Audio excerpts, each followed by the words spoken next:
Hey, surprise.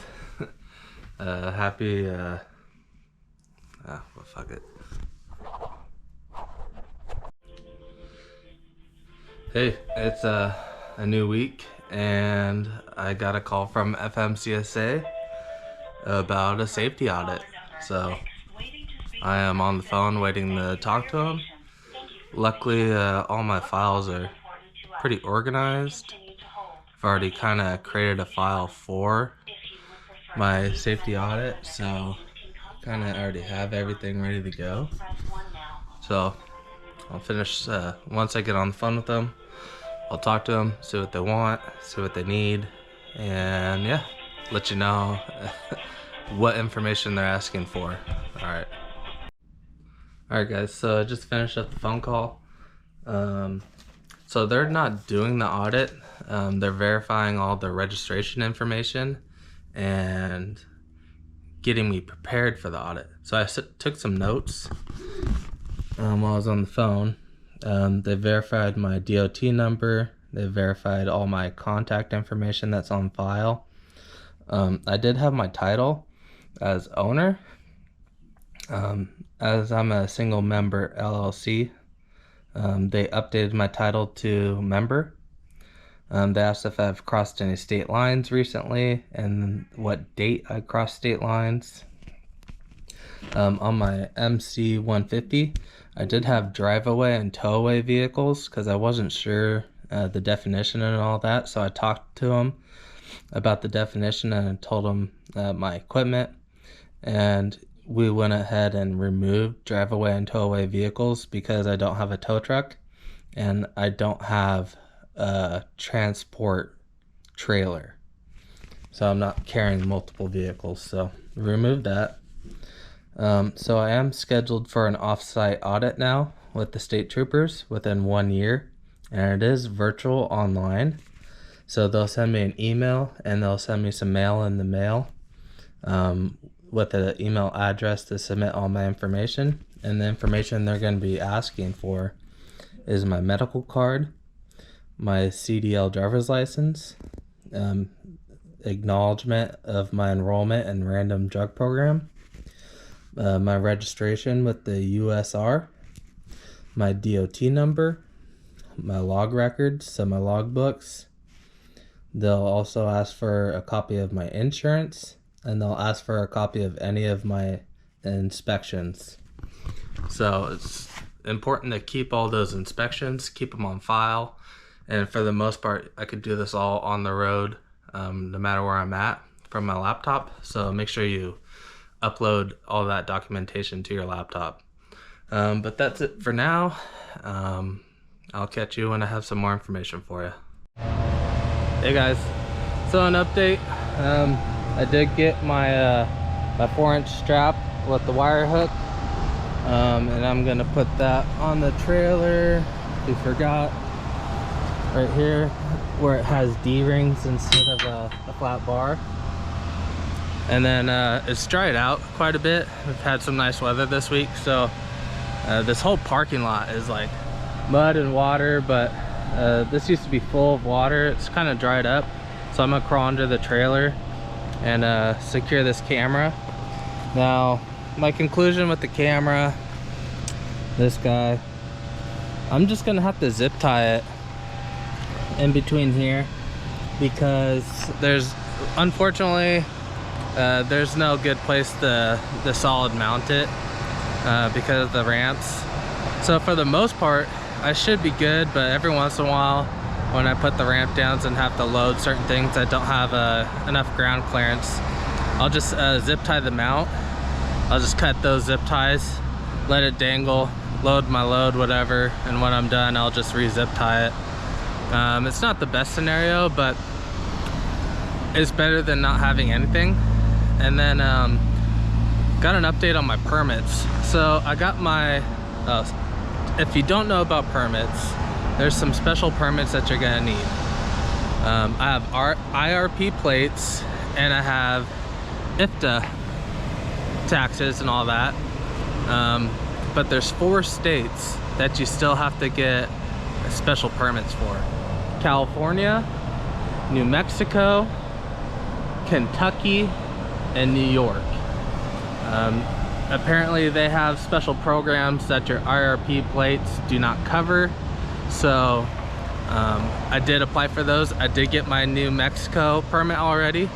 Oregon is taking forever. It's like a 2-week delay. And I did get my bond. You have to get a bond for Oregon. So Oregon's holding me up.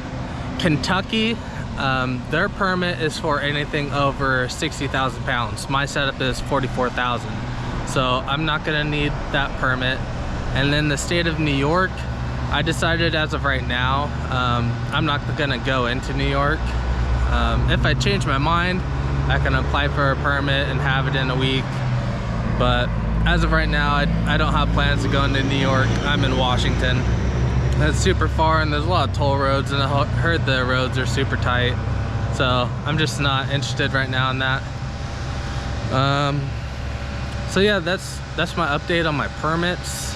As you can see, I did get it all stained, the wood. Now, the first time I did the middle part, I used a roller and I rolled it on, and it left a horrible finish. You could see like heavy dark spots from the brush or from the roller. So I did have to come back and go over it again with the brush to even it out, and it looks good. You can't tell anymore, but yeah, don't use a roller. It made it look horrible. So yeah, I'm gonna go ahead and get this backup camera wired up to the trailer, and I'm gonna get this strap put on, and I believe that's all I'm gonna have for this week. It's just a waiting game. I still don't have my plates. I really don't want to hit the road until I have my plates, because my paper tabs are about to expire, and everyone's like, get on the road, just go make some money. The problem is, you know, I've had lots of people offering me, you know, $5 a mile to go to Idaho or go to Colorado or go to California. But it's one thing to get there, but once you get there, you have to get a load going somewhere. And a lot of the loads may require me going through Oregon, and it's a $500 penalty if you don't have your permit there. So I'm playing the waiting game. It's not the most fun. I was really hoping I'd be all ready to go, have everything in this week, but unfortunately that did not happen. So yeah, let me get to this. Okay guys, so the hardware that it comes with is pretty nice. It comes with the self-adhesives that you lock your zip tie into. Made it pretty easy. So I got the camera mounted right in between the steps here. So if I need to, I can cut the zip tie, drop it through the slot, load whatever I need up. And then I did get the hook on here. Did forget my keys to the toolbox, so it's not tight. So I need to come back and tighten it before I take off or I do my safety check and all that. But I think I got it all squared away. I do have extra zip ties and extra mounts. I'm gonna go ahead and wait to put those on. I put a zip tie pretty much every 2 feet, but I got it long enough here at the end where I got my 7 plug and I got my camera, so I'll be able to plug both of those into the bed of the truck, because I relocated the camera. If you didn't watch that, watch my other video. I do have a little bit of slack right here. I did zip tie it there. Here's how the ties are, a little mount, adhesive mount. It's pretty nice. But until I have my truck hooked up to make sure I have enough slack and everything, I'm not gonna secure this part yet. But that's gonna wrap it up for this week. Hopefully next week I'm able to get to Oregon. I should have a call from my DOT lady or compliance lady here soon, whether or not my Oregon account has been set up. I'm only using her for those state permits. My IFTA taxes, I'm using Verizon Connect with my ELD services.